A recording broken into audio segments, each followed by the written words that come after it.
السلام عليكم. الحمد لله. الصلاة والسلام على أفضل الأنبياء وعلى آله وصحبه الطيبين الطاهرين. بسم الله الرحمن الرحيم.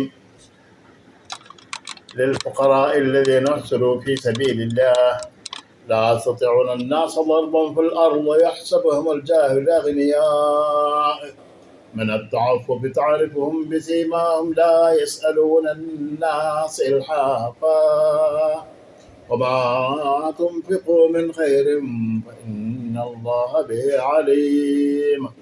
صدق الله العلي العظيم. ബഹുമാന്യരെ, ഞാൻ അകലാട് വലിയുള്ളാഹി ഷെയ്ഖ് അഹമ്മദ് ദർവേഷ് അൽ ഖാദിരി ഉൽ ചിശ്തി റഹ്മത്തുള്ള തങ്ങളുടെ മകൻ സക്കരിയ ദർവേഷ് കുറച്ച് സമയമായി ഞാനിപ്പോൾ ലൈനിൽ വന്നിട്ട്. ഏതായിരുന്നാലും ഇന്നിപ്പോൾ ഞാനിവിടെ സദഖദാന ധർമ്മങ്ങൾ ചെയ്യുന്നുണ്ടല്ലോ, അതിൻ്റെ ചെറിയ ഒരു അംശം ഞാൻ വിവരിക്കുകയാണ്. എല്ലാവർക്കും അറിയാം, റബ്ബ് സുബ്ഹാനഹു വ തആല അവൻ്റെ പരിശുദ്ധ ഖുർആനിലൂടെ മാനവകുലത്തോട് പറയുന്നത് എന്തെന്നാൽ, ജനങ്ങളെ, നിങ്ങളുടെ കൂട്ടത്തിൽ ഒരു വിഭാഗം ജനങ്ങളുണ്ട്, അവർ കാണാൻ നല്ല വേഷവിധാനങ്ങളെ കൊണ്ടിട്ട് നല്ല ധനാഢ്യന്മാരായിരിക്കും, അവർ നല്ല പൈസക്കാരായിട്ടായിരിക്കും തോന്നുക. പക്ഷേ അവൻ്റെ വയറ് വിശന്നിട്ട് 2 ദിവസമായി, അവൻ്റെ വിശപ്പാരും കണ്ടറിയുന്നില്ല. അവർ മറ്റൊരാളോട് ചോദിക്കുകയില്ല. അപ്പം മറ്റൊരാളോട് അവർ കൈനീട്ടി ചോദിക്കുകയില്ല. അതവർക്ക് ലജ്ജ. വേഷവിധാനങ്ങളെ കൊണ്ടോ വലിയ മുതലാളി. അങ്ങനെയുള്ള ആളുകൾ നിങ്ങളുടെ ഇടയിലുണ്ട്. ചിലപ്പോൾ ജോലി ചെയ്യാൻ പറ്റില്ല, പല കാരണങ്ങളെ കൊണ്ടും അവർ ചോദിക്കില്ല.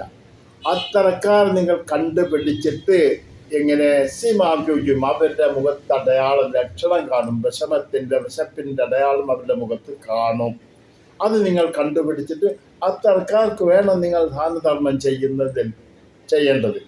അതിന് പ്രാധാന്യമുണ്ട്. അത് ചോദിക്കില്ല, വിഷമോ പ്രയാസങ്ങളൊന്നും പറയില്ല. തവക്കൽ അലല്ലാഹ്, അത്ര തന്നെ. എന്നിട്ട് ഞാൻ ചെറിയൊരു ഉദാഹരണം നിങ്ങൾക്കൊന്ന് പറഞ്ഞു തരാം. ഒരാൾ നല്ല വേഷവിധാനം ആണ്, ഭക്ഷണം കഴിച്ചിട്ട് 2 ദിവസം നല്ല വിശപ്പും, ഒരാളോട് ചോദിക്കാൻ പറ്റുന്നില്ല. എന്ത് ചെയ്യും? അങ്ങനെ അവൻ നടക്കുമ്പോഴേ ഏതായിരുന്നാലും അടുത്ത് പള്ളി കാണുന്നുണ്ട്. ഞാൻ പള്ളിയിൽ പോയിട്ട് പള്ളിയിൽ ഇമാമിനോട് എൻ്റെ വിഷമൊന്ന് തൽക്കാലം പറയട്ടെ. വിഷമം എന്താണ്? തൽക്കാലം വിശപ്പൊന്ന് തീരണം, അത്ര തന്നെ. അങ്ങനെ ആ പള്ളിയിൽ ചെന്ന് ഉസ്താദിനോട്, ഇമാമിനോട് പറഞ്ഞു, ഇമാമേ, എനിക്ക് ചെറിയൊരു സഹായം വേണം. എനിക്ക് വിശന്ന് വയ്യ, എൻ്റെ വിശപ്പിന് എനിക്ക് എന്തെങ്കിലും ഒന്ന് തരണം. ഗതികെട്ട്, അതുകൊണ്ടാണ് ചോദിക്കുന്നത്. മറ്റാരോട് ചോദിക്കുന്നില്ല. കാരണം അള്ളാഹുവിൻ്റെ ഭവനാണല്ലോ, പള്ളിയാണല്ലോ, അവിടെ ഇമാമാണല്ലോ, മറ്റാരും അറിയുന്നില്ലല്ലോ.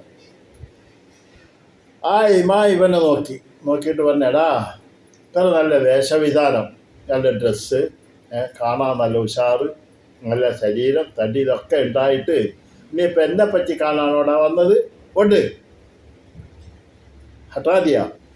അവനെ അവിടുന്ന് പിടിച്ച് പുറത്താക്കി. എന്ത് ചെയ്യും? അപ്പോൾ അള്ളാഹുവിൻ്റെ പള്ളിയിൽ ചെന്നിട്ട് ഇമാമിനോട് ചോദിച്ചപ്പോൾ ആ ഇമാമിന് എൻ്റെ വിശപ്പ് കണ്ടറിയാൻ കഴിഞ്ഞില്ല, മുഖത്തെ വിഷമോ പ്രയാസമോ മനസ്സിലാക്കാൻ കഴിഞ്ഞില്ല, പിടിച്ച് പുറത്താക്കി. അവൻ എന്ത് ചെയ്ത്? പോകുന്ന വഴിക്ക് ചർച്ച് കണ്ട്. ആ ചർച്ചിൽ ചെന്നിട്ട് പാതിരി, പള്ളിയിലെ അച്ഛനോട് പറഞ്ഞു, അച്ഛോ, ഞാനിതുപോലെ ആവശ്യമായിട്ട് വന്നാണ്, വിശപ്പിന് എനിക്ക് എന്തെങ്കിലും തരണം. ദൈവഭവനമാണല്ലോ, ആ പള്ളിയിൽ ഇമാം എന്താണോ പറഞ്ഞത് അത് തന്നെയാണ് അച്ഛനും പറഞ്ഞത്. ഓടാ, നിന്റെ വേഷവിധാനം കൊണ്ട് എന്നെ പറ്റിക്കാനാണ് വന്നത്. അവിടുന്ന് പിടിച്ച് പുറത്താക്കി. അപ്പോൾ മുസ്ലിമിൻ്റെ പള്ളിയിൽ നിന്ന് ക്രിസ്ത്യാനിൻ്റെ ആ ചർച്ചിൽ നിന്ന് പിടിച്ച് പുറത്താക്കി. പോകുമ്പോഴോ ഒരു ക്ഷേത്രം കണ്ട്, അമ്പലം. അവിടെ ചെന്നപ്പോൾ പൂജാരി ഉണ്ട്. പൂജാരി, എനിക്കെന്തെങ്കിലും വിശന്നിട്ട് വയ്യ, എന്തെങ്കിലും തരണം. ആ പൂജാരി മറ്റൊരു പറഞ്ഞത് തന്നെ പറഞ്ഞു. അപ്പോൾ 3 മതസ്ഥരുടെ 3 ദൈവിക ഭവനങ്ങൾ എന്ന് പറയുന്നിടത്ത് നിന്നിട്ട് പിടിച്ച് പുറത്താക്കി. വളരെ വിഷമിച്ചിട്ടാവും വന്ന്. പോകുന്ന വഴിയിൽ ഒരു ബെഞ്ച് കണ്ട്, ഒരു സ്ഥലം, അവിടെ പോയി ഇരുന്ന്. അവിടെ ഇരുന്നപ്പോഴേ നല്ല ദുഃഖിതനായിട്ട്, വിശപ്പ് സഹിക്കാൻ വയ്യല്ലോ. അപ്പോൾ ഒരാളവിടെ ഇരിക്കുന്നു. ആ ആൾ വന്നിട്ട് ചോദിച്ചേടോ, നീ കുറേ സമയമായിട്ട് അവിടെ എങ്ങനെ ഇരിക്കുന്നു, എന്താണ് നിൻ്റെ പ്രശ്നം? തലക്ക് കയ്യും കൊടുത്തിരിക്കുന്നല്ലോ. എടോ, ഞാൻ നിന്നോട് എൻ്റെ കാര്യം പറഞ്ഞിട്ടൊന്നുമില്ല, ഉപയോഗമില്ല, നീ പോ. അല്ല, നീ പറ. എടാ, ഏറ്റവും വലിയ സ്ഥലങ്ങളിൽ പോയി ഞാൻ പറഞ്ഞിട്ട് എൻ്റെ കാര്യങ്ങൾ നടന്നിട്ടില്ല, പിന്നെ ഞാൻ നിന്നോട് പറയുന്നത് നീ പോ. വിട്ടില്ല അവൻ. അല്ല, നീ പറയണം. അത്രയും നീ പറഞ്ഞല്ലോ, പക്ഷെ എന്നോടൊന്ന് പറ. എന്നാ പറയണോ? ശരി, എനിക്ക് വിശന്നിട്ട് വയ്യ. അതേ പറഞ്ഞോളൂ. അവിടെ ഇരിക്കും. അവൻ അവിടെ നേരെ ഓടിപ്പോയി ഒരു കടയിൽ പോയി കുറച്ച് ബിരിയാണിയും ഭക്ഷണവും കുടിക്കാനുള്ള വെള്ളം ഇതെല്ലാം കൂടെ വാങ്ങിച്ചുകൊണ്ട് വന്ന് ആദ്യം അവൻ്റെ കയ്യിൽ ഒഴിച്ചു കൊടുക്കണം. ആ കൈ നനക്കാൻ ആ വെള്ളം കൊണ്ട് കൈ നനച്ചു തിന്നേതോ. ഇവനാസിയോടുകൂടെ തിന്നുമ്പോൾ ഒരശരീരി എന്താണത്? അതാ ഒരു ശബ്ദം വിളിയെത്തുക, ഇന്നഹു അബ്ദി, അതാണ് എൻ്റെ അടിമ. ഒരു വിളിച്ചു പറയുന്നു, ശബ്ദം കേട്ട്, അതാണ് എൻ്റെ അടിമ. എന്താ ഇതൊന്ന് മനസ്സിലാക്കേണ്ടത്? അപ്പോൾ അവിടെ ഇരിക്കുന്ന അവൻ്റെ റബ്ബ് പറഞ്ഞല്ലോ, അത്തരക്കാരുടെ മുഖം നോക്കി നിങ്ങൾ മനസ്സിലാക്കണമെന്ന്. പള്ളിയിൽ പോയപ്പോൾ അവൻ്റെ വേഷവിധാനങ്ങളൊക്കെ ഉള്ളത് നോക്കി, അവൻ്റെ മുഖത്തിൻ്റെ ലക്ഷം അള്ളാഹ് പറഞ്ഞ് അവൻ്റെ മുഖത്തിൽ എഴുതിയിട്ടുണ്ട് അവൻ്റെ വിഷമം. അത് നിങ്ങൾ കണ്ടറിയണമെന്നുള്ള ഇമാമിന് കണ്ടറിയാൻ പറ്റില്ല, പൂജാരിക്ക് കണ്ടറിയാൻ പറ്റില്ല, പാതിരിക്ക് കണ്ടറിയാൻ പറ്റില്ല. സാധാരണക്കാരായ ഒരുത്തൻ അവൻ്റെ വിഷമം കണ്ട് മനസ്സിലാക്കി അവൻ്റെ വിശപ്പ് തീർക്കാൻ ഭക്ഷണം കൊടുത്തപ്പോൾ ഇന്നഹു അബ്ദി, അതാണ് എൻ്റെ അടിമ. നാം ചെയ്യുന്ന ദാനധർമ്മങ്ങൾ അല്ലെങ്കിൽ എന്തിൻ്റെ ഭാഗത്ത് ഈ കൊടുത്ത മനുഷ്യൻ എത്ര തെറ്റ് ചെയ്യുന്നവനാവട്ടെ,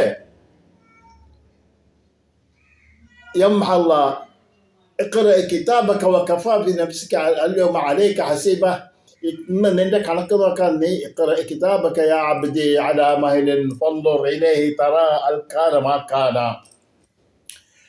നീ ദുനിയാവിൽ വെച്ച് എന്തെല്ലാം ഗുണദോഷങ്ങൾ ചെയ്തിട്ടുണ്ടോ അതിനൊക്കെ വിവരിക്കുന്ന പേജാണ്, ഏടാണ്. അത് നീ വായിച്ചു നോക്കുമെന്ന് പറയുമ്പോൾ ആ മനുഷ്യൻ ദുനിയാവിൽ വെച്ച് ഞാനടക്കം നിങ്ങളടക്കം എന്തെല്ലാം തെറ്റുകൾ ചെയ്തിട്ടുണ്ടോ, ശരി ചെയ്തിട്ടുണ്ടോ, അതെല്ലാം അവിടെ ഒരു ഫയൽ റെക്കോർഡ് റെഡിയാണ്. അതെല്ലാം ദോഷമാണെന്ന് വിചാരിക്കുക. ഇതേപോലൊരു ഗുണം കണ്ട് അള്ള മായക്കപ്പെടുകയാണ്. അത് അള്ളാഹ് പവറാണ്, ഫുൾ പവർ, സുപ്പീരിയർ പവറാണ്.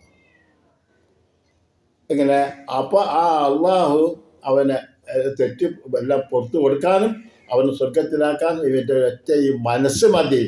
അടിയനെ കണ്ടറുക.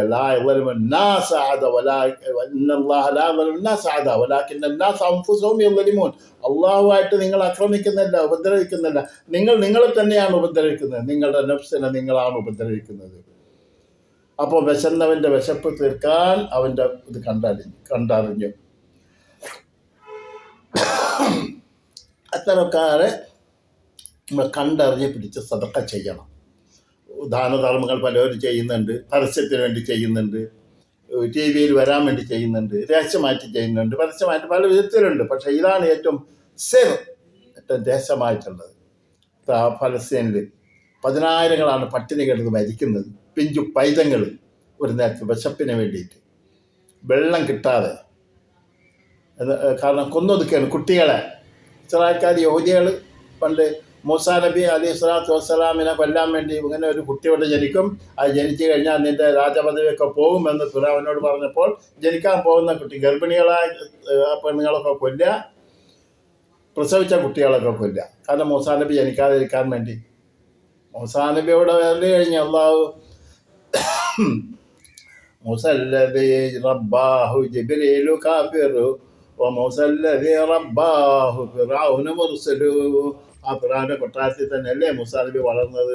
ഒരു മൂസാ നബിക്ക് വേണ്ടിയിട്ട് ജനിക്കാൻ പോകുന്ന കുട്ടികളെ മുഴുവൻ കൊന്നതുപോലെ ഈ ഫലസ്തീനിലെ ഈ മുസ്ലിം വംശം ബാക്കി വരാതിരിക്കാൻ വേണ്ടി 10,000 കൊന്നൊതുക്കുന്ന ഒരവസ്ഥയാണല്ലോ നമ്മുടെ കൺമുമ്പിൽ നാം കണ്ടുകൊണ്ടിരിക്കുന്നത്. ആ അവസ്ഥയായിട്ട് അള്ളാഹു ഒരു മാറ്റം കൊടുക്കട്ടെ. ഇന്നിപ്പോൾ യുദ്ധം നടക്കുന്ന പല ഭാഗങ്ങളിലും റബ്ബ് അതിന് ശാന്തി സമാധാനം കൊടുക്കട്ടെ. ഇവിടെ തെറ്റും ശരിയും ആരുടെ ഭാഗത്ത് എന്ന് വിശദീകരിക്കലല്ല, ഇവിടെ വിശദീകരിക്കുന്ന ഉപയോഗമല്ല. ഞാൻ ആര് പറഞ്ഞിട്ട് കാര്യമൊന്നുമില്ല. അപ്പോൾ അതുകൊണ്ട് റബ്ബ് സുബ്ഹാനഹു വ തആല നമ്മുടെ എല്ലാ സൽക്കർമ്മങ്ങളെയും അള്ളാഹു സ്വീകരിച്ച് വിഷമങ്ങളും പ്രയാസങ്ങളും നമ്മളെ രക്ഷിച്ച് കടങ്ങളും എല്ലാ രോഗങ്ങളും മാറ്റി തന്ന അള്ളാഹു ദുനിയാവിൽ റാഹത്തോടുകൂടെ ജീവിച്ച് കലിമത്ത് തൗഹീദ് ഉച്ചരിച്ച് ഈ ദുനിയാവിൽ നിന്ന് വേർപ്പെടുവാനും റബ്ബിൻ്റെ സ്വർഗത്തിൽ നമുക്ക് ഇടം തരുവാനും അള്ളാഹു തൗഫീഖ് ചെയ്യട്ടെ. നാം അറിഞ്ഞും അറിയാതെയും ചെയ്തു പോയാൽ തെറ്റ് കുറ്റങ്ങളെയും റബ്ബ് പുറത്ത് തരട്ടെ. ഒട്ടനേക ആളുകളോട് ദ്വാ കൊണ്ട് വസിയത്ത് ചെയ്തിട്ടുണ്ട്.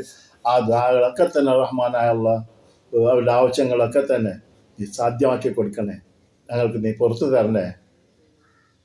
ഫദ്ഉനി അസ്തജിബ് ലക്കും, നിങ്ങൾ എന്നോട് ചോദിക്കും ഞാൻ തരുമെന്നാണല്ലോ അള്ളാഹ് പറഞ്ഞത്, നമ്മളെ പഠിപ്പിച്ചത്. അതുകൊണ്ടിട്ട് റബ്ബിൻ്റെ പൊരുത്തത്തിൽ നാം നീങ്ങുന്നുവോ.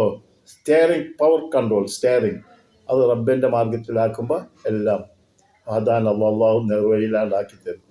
അപ്പോൾ ഖുർആൻ സംബന്ധിച്ച് ഓരോ വചനങ്ങളും അർത്ഥവത്താണ്.